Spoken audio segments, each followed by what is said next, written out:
First ever factory outlet Mukunda jewelleries Kukatpally Khammam Kothapet Somajiguda Hanamkonda and Suchitra. నమస్కారం, మీరు చూస్తుంది సుమన్ టీవీ. నేను మీ కీర్తి. సుమన్ టీవీ ప్రేక్షకులందరికీ శ్రీ విశ్వవసనామ సంవత్సర ఉగాది శుభాకాంక్షలు. తెలుగువారి సంవత్సరాది ఉగాది. క్రోధి నామ సంవత్సరానికి టాటా బై బై చెప్తూ కొత్త సంవత్సరానికి కొత్త ఆలోచనలతో ముందడుగు వేస్తున్నాం. పోయిన సంవత్సరం ఎన్నో విషయాల్లో ఒక ముందడుగు వేసుంటాం, కొన్నిసార్లు వెనకడుగు కూడా వేసుంటాం. అనుకున్న పనులు అనుకున్న సమయానికి కాకపోయిండొచ్చును. మరి అట్లీస్ట్ ఈ కొత్త సంవత్సరంలో మనందరికీ ద్వాదశ రాశుల వారందరికీ కూడా ఎలా ఉండబోతోంది, శ్రీ విశ్వవసు అంటే అర్థం ఏంటి, ద్వాదశ రాశుల వారికి ముఖ్యంగా మహిళలకి కూడా ఎలాంటి పరిహారాలు చేసుకుంటే బాగుంటుంది, సమయం అనుకూలించినప్పుడు ఇంకా సమయాన్ని మనకి మంచిగా తిరుగుబాటు చేసుకోవడానికి ఎలా ఉంటే బాగుంటుంది, ఇలాంటి విషయాలన్నీ మనకి తెలియజేయడానికి మనతో పాటు ప్రముఖ ఆస్ట్రాలజర్ బ్రహ్మశ్రీ నందిబట్ల శ్రీహరి శర్మ గురుగారు ఉన్నారు. నమస్తే గురుగారు. వాగర్థావివ సంపృక్తౌ వాగర్థ ప్రతిపత్తయే జగతః పితరౌ వందే పార్వతీ పరమేశ్వరౌ. సదాశివ సమారంభాం శంకరాచార్య మధ్యమాం అస్మదాచార్య పర్యంతం వందే గురు పరంపరాం. ఆదిత్యాయ చ సోమాయ మంగళాయ బుధాయ చ గురు శుక్ర శనిభ్యశ్చ రాహవే కేతవే నమః. శృంగేరి జగద్గురు పీఠాధిపతులకి, కంచి పీఠాధిపతులకి నమస్కారములు తెలియజేసుకుంటూ కార్యక్రమాన్ని ప్రారంభిద్దాం. అలాగే గురుగారు, శ్రీ విశ్వవసు నామ సంవత్సరం అంటున్నాం కదా, అంటే అర్థం ఏంటో? విశ్వావసు. విశ్వావసు అనగా విశ్వాసము కలిగినటువంటిది, నమ్మదగినటువంటిది అనేటువంటి అర్థంగా చెప్పవచ్చు. అంతేకాకుండా విశ్వావసు అనేటువంటిది గంధర్వరాజులలో ఒక రాజు. ఇతని పేరు మీదగానే వివాహం కాని అబ్బాయిలకి, ఆలస్యంగా వివాహం అవుతున్నటువంటి అబ్బాయిలకి ఈ యొక్క విశ్వావసు గంధర్వనామ మంత్రముతో కనుక జపము, తర్పణము, హోమము గనక చేస్తే త్వరితగతిన వివాహము జరిగి తీరుతుంది అని చెప్పి మనకు మంత్రశాస్త్రంలో చెప్పబడి ఉంది. గురుగారు, మరి శ్రీ విశ్వవసు నామ సంవత్సరంలో కన్యా రాశిలో జన్మించిన వారికి ఎలా ఉండబోతుంది, ఒకసారి తెలియజేస్తారా? ద్వాదశ రాశులలో భాగంగా ఈ విశ్వావసు నామ సంవత్సరంలో కన్యా రాశిలో జన్మించినటువంటి వారికి ఏ విధంగా ఉండబోతుందో క్లుప్తంగా తెలియజేసుకునే ప్రయత్నం చేద్దాం. ముందుగా 12 నెలలని టైం 3 జోన్స్గా మనం డివైడ్ చేసుకొని ఒక్కొక్క టైం జోన్లో గ్రహాలు ఏ విధంగా అనుకూలంగా ఉంటాయి, అనుకూలంగా ఎప్పుడు ఉండవు అనేటువంటి విషయాన్ని తెలుసుకుందాం. ముందుగా ఈ యొక్క కన్యా రాశిలో జన్మించినటువంటి వారికి ఈ సంవత్సరం ఆదాయం 14, వ్యయం 2, రాజ్యపూజ్యం 6, అవమానం 6. ఇక మనం గమనించుకున్నట్లయితే టైప్ 1 జోన్లో భాగంగా మార్చి 30వ తారీఖు నుంచి మే 14వ తారీఖు వరకు కూడా ఈ కన్యా రాశిలో జన్మించినటువంటి వారికి గురువు 9వ స్థానంలో స్థితి పొంది ఉంటాడు. ఇది సంపూర్ణముగా అనుకూలముగా ఉండేటువంటి సమయం కాబట్టి యోగదాయకమైనటువంటి పరిస్థితిగా చెప్పవచ్చు. ఇక శని భగవాన్ల వారిది చూసుకుంటే మార్చి 29వ తారీఖు రోజున మీనరాశిలోకి ప్రవేశం చేస్తూ జూలై 12వ తారీఖు వరకు మీనరాశిలోనే స్థితి పొంది రుజుమార్గంలో ప్రయాణం చేస్తుంటాడు. కాబట్టి ఈ యొక్క శని ప్రభావం కూడా అనుకూలంగా ఉన్నటువంటి కారణం చేత ఏవైనా పనులు చెయ్యాలి, కొత్త ఉద్యోగాల్లో వెతుక్కోవాలి, లేకపోతే అన్ని విధాలుగా సహాయ సహకారాలు మీరు ఏదైతే ఎదురు చూస్తున్నారో అవన్నీ కూడా మే 13వ తారీఖు లోపల మీరు సాధించుకుంటారు. అన్ని విధాలుగా యోగదాయకంగా ఉన్నటువంటి పరిస్థితి. గత సంవత్సరం కంటే ఈ సంవత్సరం చాలా మెరుగ్గా ఉన్నట్టుగా మీకు అనిపిస్తుంది. కాబట్టి కాలం కలిసి వస్తున్నటువంటి సందర్భంగా మీరు ఏమాత్రం ఆలస్యం చేయకుండా, అంతేకాకుండా బద్ధకాన్ని వదిలి మీరు కష్టపడే ప్రయత్నాన్ని మీరు చేయండి. తప్పకుండా మీకు దైవం అనుకూలిస్తుంది. గ్రహాలు కూడా అనుకూలంగా ఉన్నాయి కాబట్టి ఏదైనా ఆలోచన వచ్చినప్పుడు ఇంప్లిమెంట్ చేసుకునే ప్రయత్నం చేయండి. అన్ని విధాలుగా సహాయ సహకారాలు మీరు పొందుతారని చెప్పవచ్చు. ఇక టైప్ 2 జోన్లో భాగంగా మే 14వ తారీఖు నుంచి దశమ కేంద్రంలో గురు ప్రభావము ఎప్పటి వరకు, ఈ యొక్క సెప్టెంబర్ 27వ తారీఖు వరకు దశమ స్థానంలో గురు ప్రభావం. ఇక ఇది యోగదాయకమైనటువంటి పరిస్థితి. పెద్ద కార్యక్రమాలు చేపట్టాలనే సంకల్పము, వృత్తిరీత్యా కావచ్చు, వ్యాపార రీత్యా కావచ్చు, ఉద్యోగరీత్యా కావచ్చు, ప్రమోషన్లు పొందడానికి మే 14వ తారీఖు నుంచి సెప్టెంబర్ 27వ తారీఖు వరకు చాలా అనుకూలము. ప్రభుత్వ రంగ ఉద్యోగస్తులైతే బదిలీలతో కూడుకున్నటువంటి మీకు ప్రమోషన్స్ లభిస్తాయని చెప్పవచ్చు. ఇది సెప్టెంబర్ 27 వరకు సంపూర్ణముగా దశమ కేంద్ర గురు ప్రభావము చేత అన్ని విధాలుగా కీర్తి ప్రతిష్టలు మీరు పొందుతారని చెప్పవచ్చు. ఇది ఇక టైప్ 2 జోన్లో భాగంగా మనం చూసుకున్నట్లయితే సెప్టెంబర్ 28వ తారీఖు నుంచి నవంబర్ 11వ తారీఖు వరకు కర్కాటక రాశిలో స్థితి పొంది ఉంటారు. అనగా లాభస్థానంలో వక్రీకరించినటువంటి కారణం సంపూర్ణంగా గురువు యోగిస్తూ అన్ని విధాలుగా అనుకూలంగా ఉండేటువంటి సమయముగా చెప్పవచ్చు. ఇది కర్కాటక సెప్టెంబర్ 28వ తారీఖు నుంచి కర్కాటక రాశిలో ప్రవేశం చేస్తాడు. కాబట్టి ఇక నవంబర్ 12వ తారీఖు నుంచి డిసెంబర్ 26 వరకు కర్కాటక రాశిలోనే వక్రీకరించినటువంటి కారణం చేత గురువు సంపూర్ణముగా అన్ని విధాలుగా ఈ యొక్క కన్యా రాశిలో జన్మించినటువంటి వారికి యోగించబోతున్నాడు. ఇక శనివారి గనక చూసుకున్నట్లయితే జూలై 13 నుంచి మీనరాశిలో వక్రీకరిస్తున్నాడు. అలాగే అక్టోబర్ 9 వరకు మీనరాశిలోనే వక్రీకరించి అక్టోబర్ 10 నుంచి కుంభరాశి ప్రవేశం చేస్తాడు. ఈ కారణం చేత ప్రధానంగా జూలై 13 నుంచి అక్టోబర్ 9వ తారీఖు వరకు అయితే సమయం అనుకూలంగానే ఉంటుంది. కొన్ని చికాకులు మానసికమైనటువంటి ఆందోళన కలిగిస్తున్నప్పటికీ విజయాలు మాత్రం సొంతం చేసుకుంటారు. కాబట్టి అక్టోబర్ 9వ తారీఖు వరకు ఇబ్బంది పడినటువంటి పరిస్థితి.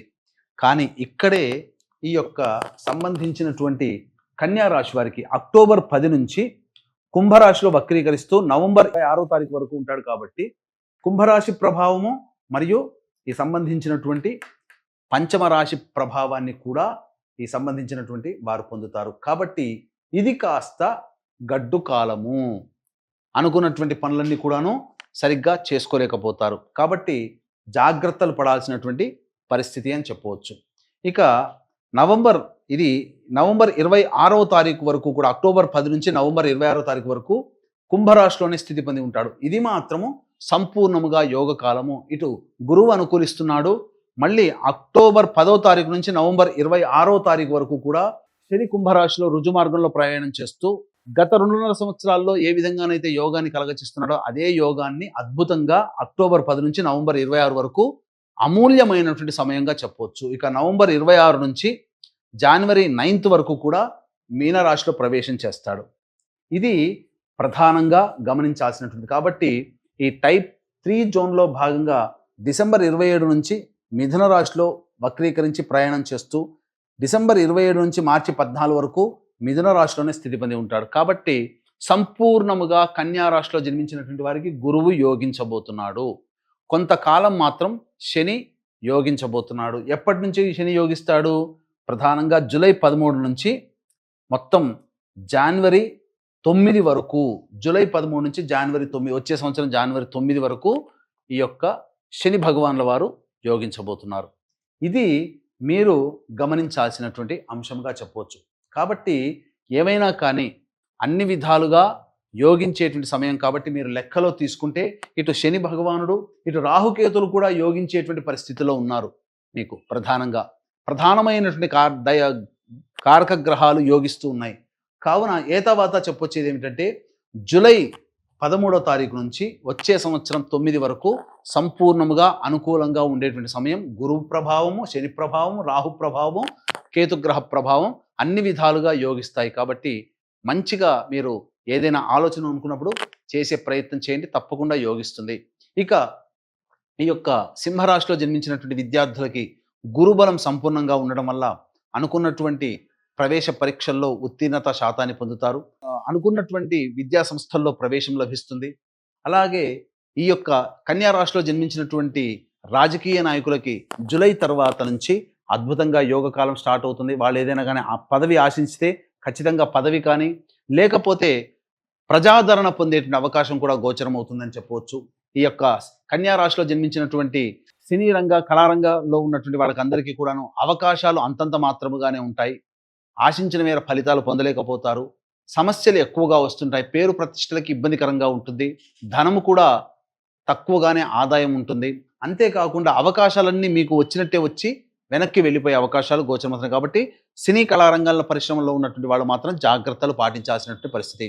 రైతులు 2 పంటల్లో కూడాను అధిక లాభాదాలు పొందుతారని చెప్పవచ్చు. ముఖ్యంగా ఉద్యోగస్తులు ఎవరైతే ఉన్నారో ఆ ఉద్యోగస్తులు ప్రమోషన్లతో కూడుకున్నటువంటి బదిలీలు కేంద్ర ప్రభుత్వ మరియు ఈ ప్రైవేట్లో రంగంలో ఉన్నటువంటి వాళ్ళకి గోచరం అవుతుందని చెప్పవచ్చు.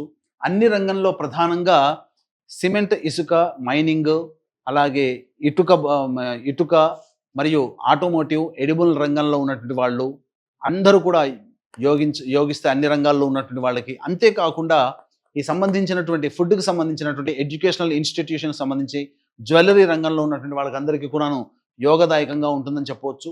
ఇక మరీ ముఖ్యంగా గమనించుకున్నట్లయితే ఈ రాశిలో జన్మించినటువంటి వారికి గ్రహాలు అనుకూలంగా ఉన్నాయి. దైవానుగ్రహం పొందే ప్రయత్నం చేస్తే అన్ని విధాలుగా విజయాన్ని పొందుతారని చెప్పవచ్చు. ఈ యొక్క కన్యా రాశిలో జన్మించినటువంటి మహిళలకి గౌరవ మర్యాదలు పెరుగుతాయి. ఇంట్లో కూడా గతంలో కంటే ఇంట్లో ప్రేమ అభిమానాలు పెరుగుతాయని చెప్పవచ్చు.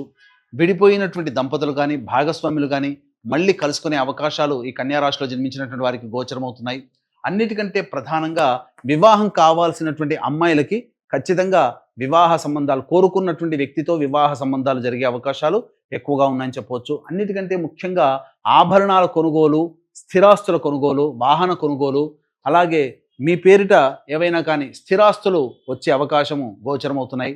ముఖ్యంగా ఈ జూలై 13 నుంచి వచ్చే సంవత్సరం జనవరి 9 మధ్య కాలంలో తండ్రితో అనగా తల్లిదండ్రుల ఆస్తి అనగా మాతృస్వామ్యంగా రావాల్సినటువంటి ఆస్తి మీకు లభించి తీరుతుంది. అలాగే ఆస్తి సంబంధమైనటువంటి విషయాల్లో ఏవైతే మీకు తగాదాలు ఉంటాయో వాటిలో మీరు విజయాన్ని పొందే అవకాశం గోచరమవుతుంది. అంతేకాకుండా మోకాలి నుంచి పాదాల మధ్య ఉన్నటువంటి ప్రదేశము ప్రధానంగా అనగా కాళ్ళ సమస్యలు, కీళ్ళ నొప్పుల సమస్యలు ఈ రాశిలో జన్మించినటువంటి మహిళలకు ఎక్కువగా ఉండబోతుంది. ఐరన్ డెఫిషియన్సీ ఎక్కువగా మీరు పొందుతారని చెప్పవచ్చు. ఏతావాత మహిళలకి సంపూర్ణంగా ఉంటాయి, సంపూర్ణంగా యోగిస్తాయి గ్రహాలన్నీ కూడా. కాకపోతే బాధ్యతలు పెరుగుతాయి, శ్రమ ఒత్తిడి కూడా అధికంగా ఉంటుంది. కాబట్టి బ్యాలెన్స్ చేసుకునే ప్రయత్నం చేయండి. గురుగారు, మరి శ్రీ విశ్వవసనామ సంవత్సరంలో కన్యా రాశిలో జన్మించిన వారికి ఎలా ఉండబోతుంది ఒకసారి తెలియజేస్తారా? ఈ రాశిలో జన్మించినటువంటి వారికి గ్రహాలు అనుకూలంగా ఉన్నా కొంతకాలము గ్రహాలు అనుకూలంగా ఉండవు. కాబట్టి మీకు వీలు కుదిరినప్పుడల్లా కూడా దేవతా అనుగ్రహాన్ని పొందే ప్రయత్నం చేయండి. ముఖ్యంగా అమ్మవారి దేవాలయానికి చేరుకొని మీరు అమ్మవారికి కుంకుమార్చన, అభిషేకాదులు జరిపించుకుంటే చాలా మటుకు సమస్యలు తీరుతాయని చెప్పవచ్చు. అంతేకాకుండా గత సంవత్సరం కంటే ఈ సంవత్సరం మీ యొక్క సంకల్పం నెరవేరాలి. అంతేకాకుండా మీరు సమస్యలు ఎదురైనప్పుడు పండితుల దగ్గరికి వెళ్ళినప్పుడు ఆ పండితులు మీకు ఎటువంటి మీ జాతకాన్ని పరిశీలించి ఎటువంటి పరిహారాలు చేసుకోమని చెబుతారో అటువంటి పరిహారాలన్నీ కూడా ప్రతి నెల ఒక్కొక్క క్షేత్రంలో మీ యొక్క గోత్రనామాదులతో కార్యక్రమాలు, సకల దోష నివారణ పూజలు, హోమాలు, సంకల్ప సిద్ధి హోమాలు అనేటువంటివి చేయడం జరుగుతుంది. దీనికి శ్రీకారం మాత్రం మహామహిమాన్వితమైనటువంటి సుప్రసిద్ధ కాశీ క్షేత్రంలో ఏప్రిల్ 18వ తారీఖు రోజు నుంచి ప్రారంభం చేయబోతున్నాం. అవకాశం ఉన్న వాళ్ళు ఇట్టి మహత్తరమైనటువంటి కార్యక్రమంలో మీ కుటుంబ సభ్యుల గోత్రనామాదులు నమోదు చేసుకోవచ్చు. సభ్యులుగా ఎలా నమోదు చేసుకోవాలి కార్యక్రమ తదనంతరం కాంటాక్ట్ చేసి తెలుసుకోవచ్చు. ఇక ప్రతి సంవత్సరంలోనే అనగా కొన్ని సమయాలు మాత్రం మనం కీలకంగా అలర్ట్గా ఉండాల్సినటువంటి పరిస్థితి. కాబట్టి జాగ్రత్తలు ఏ సమయంలో పాటించాలి? ఎందుకంటే ప్రధానంగా డిసెంబర్ 6వ తారీఖు నుంచి జనవరి 14వ తారీఖు వరకు, వచ్చే సంవత్సరం జనవరి 14 వరకు, ఈ సంవత్సరం సెప్టెంబర్ 12 నుంచి అక్టోబర్ 25వ తారీఖు వరకు ఉన్నటువంటి మధ్యకాలంలో వాహన ప్రమాదములు కానీ, కుటుంబ సభ్యులతో వాగ్వివాదాలు కానీ, ధన నష్టం కానీ, ఆరోగ్యపరంగా ఇబ్బందులు ఎదుర్కొని ఆపరేషన్లు జరిగేటువంటి అవకాశాలు గోచరమవుతున్నాయని చెప్పవచ్చు.